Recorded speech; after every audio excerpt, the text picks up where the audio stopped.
Penn Public Library. We're happy you're here. So I'm Sarah, I'm the youth librarian, and I am a lazy person who has been composting this way for my entire life.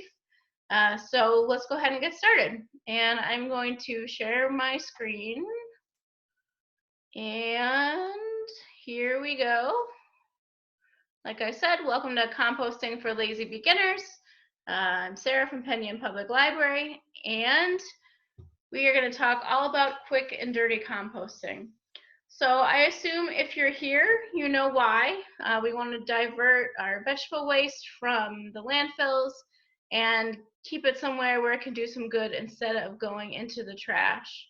The biggest question is usually, where can I compost at home?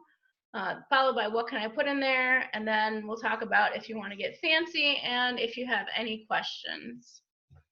So where can you compost? Now, at your home, it really depends on what kind of yard you have. You can compost just about anywhere. I have composted in small urban apartments. Out in the country, you can basically do whatever you want. Sometimes there are laws against it, so you might want to check local laws. Usually that would be like if you had an HOA or something. We don't run into that too much in upstate New York, but your local rules may vary. But before you start throwing anything out there in the yard, you want to think about what is nearby your future compost pile. So are your neighbors going to complain? Are coyotes going to run through your yard? Are smells going to bother you? Sometimes the animals will drag stuff around. It could be a mess. Can you get a garden hose out there if you want to put some water on it?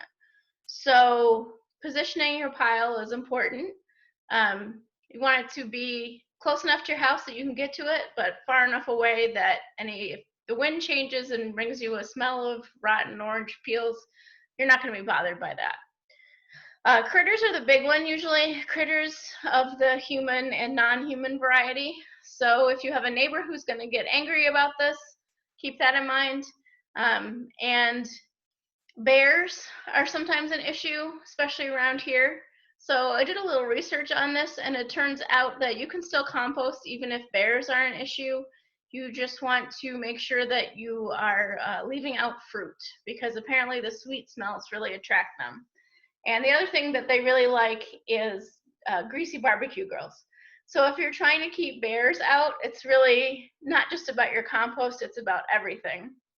So bears, it turns out, need 20,000 calories a day when they're either getting ready to hibernate or emerging from hibernation. So they will do anything to get those calories. So what the experts say is to keep bears out. Once you put in your veggies, then put on a load of browns. And you'll hear people talking about browns a lot. Browns are things that have a lot of carbon. So chopped leaves, grass clippings, cheap, low-quality paper, like egg cartons or newspaper. If you can shred those things. Welcome to new participants. We're just getting started. We are talking about where to put your compost pile and how to keep bears out of it. So you can see on the screen there what we've talked about so far. So I was saying that to keep bears out, you want to kind of bury fresh additions to the pile and try to avoid the sweet things like fruit scraps, fruit peels. And if you do put those in, put things that have a lot of carbon in on top of them. And in a little bit, I'll be talking about everything that you can put in there, but I really did want to address bears because it can be a serious concern around here. So next, the indoor portion of composting. So I recommend that you find a smooth-sided waterproof container that is not transparent and that has a lid. I went to a local thrift store and I bought a canister that had a lid. And you're going to keep this on the counter near where you chop your veggies, because if you can't find it, you won't use it. So you want something that you'll remember to use. It's not too gigantic so that when it's heavy, it's too hard to carry. It can be used. You don't have to get one of the fancy ones with a filter. And if you're really worried about smells, you can put some water or some shredded paper in the bottom of it every time you empty it. And like I said, you want to keep it near where you're chopping your food. Smaller is better. It helps the compost get eaten faster. So if you feel very fancy, you can cut up your pieces very small. I almost never bother with this because, like I said, I'm a lazy person. So the way compost works in my house is, like, I just had an orange. I peel the orange, I threw the orange peels in my container, put the lid back on the container, I ate the orange. So when my container gets full, I usually end up taking it out and I dump it in a 5-gallon bucket that I keep right outside the back door. And then when the 5-gallon bucket's full, I carry that to the compost pile. So it doesn't have to be fancy. So you just throw it on there and let nature take its course. Like I said, this is composting for lazy people. So a big question people have is, what can you throw in there? There's a great slide here that has a list, and the source for that is on the bottom, and I will put the link in the end. And I highly recommend you check that link out. Cooperative Extension is a great source for information about compost, gardens, anything like that. So you can basically compost anything that is a vegetable product. So you've got the giant list there. Your burnt toast, throw in there. Your corn cobs, throw in there. Sometimes people are surprised by what you can put in your compost. You can put in real cotton balls. You can put in Q-tips, as long as they're made out of cotton and they have a paper stem. Those are sometimes hard to find. You can put in corks from your wine bottles, as long as they're real cork. You can shoot the winery an email and see if they're actually using real cork.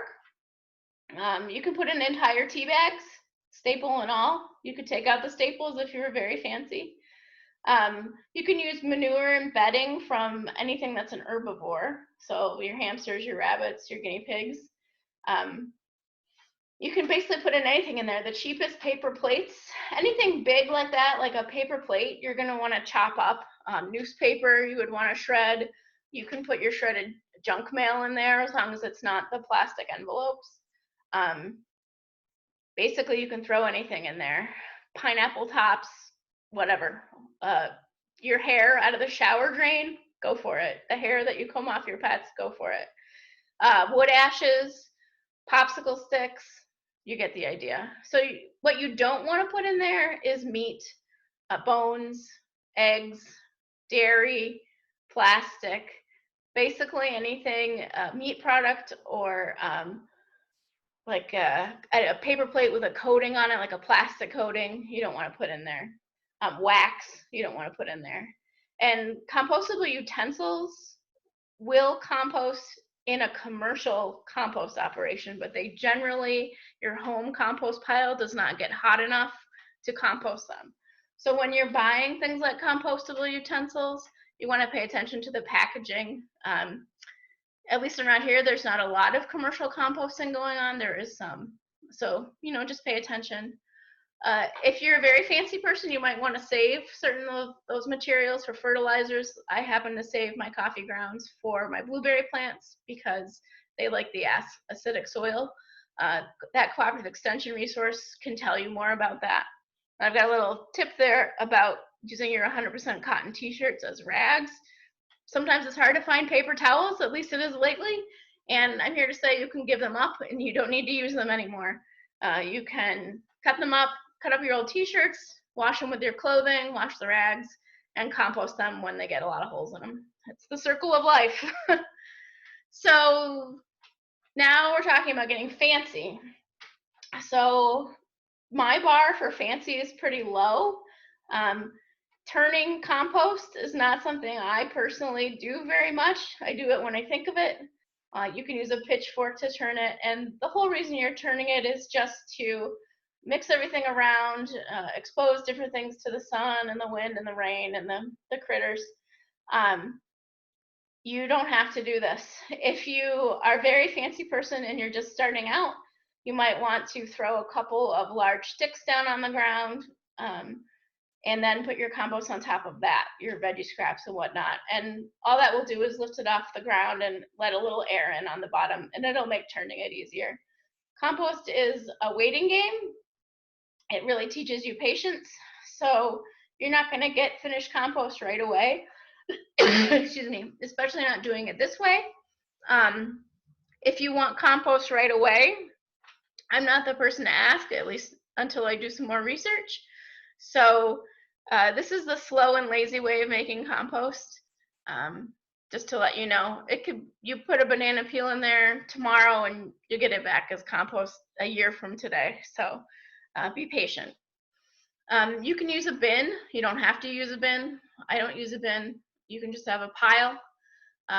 You can buy them. You can build them. Pinterest is full of compost bins built out of pallets. I recommend that if you do use a pallet, you find out if it was sprayed with anything. Sometimes they get sprayed with all kinds of crazy chemicals, and you may not want those in your compost. Bins usually make it easier to turn, and they can speed up the process. So do your research, ask Cooperative Extension. Vermicomposting is composting by worm. You can do this at home, and that's actually what that picture is. It's fancy. Well, it's not very fancy, but it's a bit of a learning curve. It's good if you want to keep up a steady supply of compost. As long as you keep the worms happy, they're very happy to make compost for you, and their compost is very rich from vermicomposting. It's a little more complicated because you have to keep them happy and keep them in a good environment and all this stuff, but you can easily do it at home. There's also some commercial vermicomposting that goes on also in our local area, so that's an option for you. You can compost pet waste, but there are a lot of caveats. The main one is don't use it on food crops. So again, anything that eats meat, you do not want to be using that composted waste on food that you or anybody else are going to eat.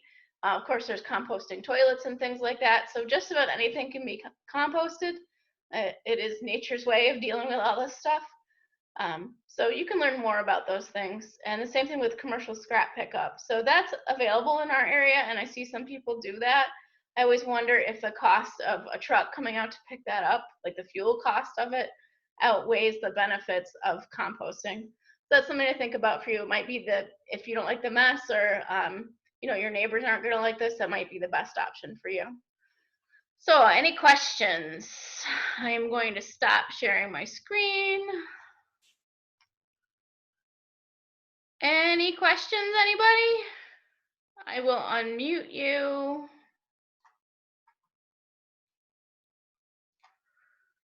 And feel free to ask a question or type it in the chat.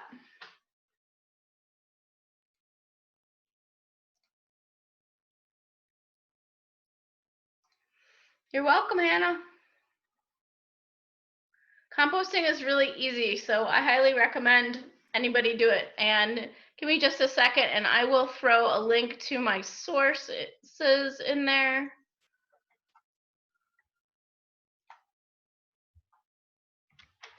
So there is a great website from Cooperative Extension, and information about bears is right here.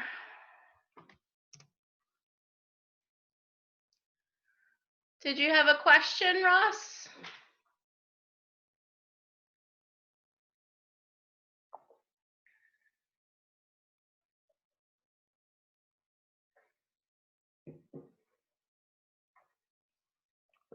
You can type it in the chat.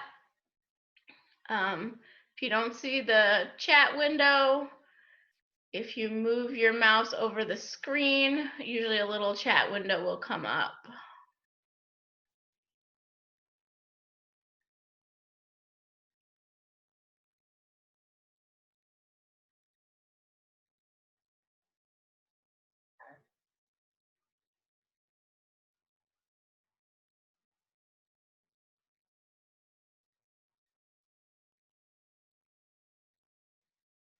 All right, if there's no questions, I'm going to go ahead and end the meeting.